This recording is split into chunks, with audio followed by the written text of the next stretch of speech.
In the last lecture, we added the body of our email right here.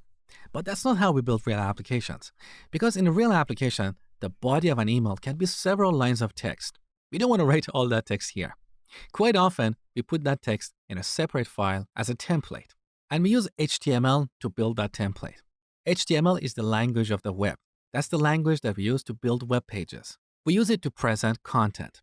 Now, if you're not familiar with HTML, don't worry. There are plenty of tutorials online. You can learn it on your own.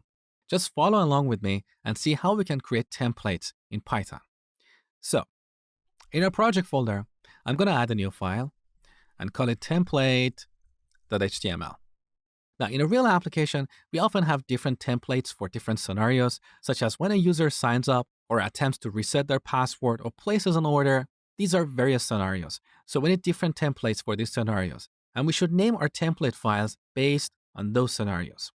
In this demo, I'm just going to go with a simple name like template.html.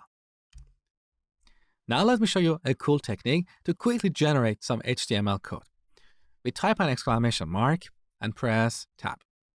So now we have a basic HTML template. When sending emails, we don't need anything in the head section, so let's delete all this. In the body, I'm going to type something like this. Hi user, this is our test email. Now, what if you want to dynamically replace this with the name of the recipient? So let's define a parameter that we can replace later. To define a parameter, we start with a $sign and then give that parameter a name. For example, name. Now, let's save the changes. Beautiful. Back to our app.py. Here on the top, from the string module, we need to import the template class. We use this class to replace these parameters in the template string. Let me show you how that works. So back to app.py. Let's create a template object. Here we need to pass our template as a string. So I'm going to create a path object to load template.html. Here we call read text. This returns the entire content of this file as a string. Now we have a template object. This template object has a method called substitute. With this method, we can replace parameters dynamically. Let me show you how that works. So let's delete this line.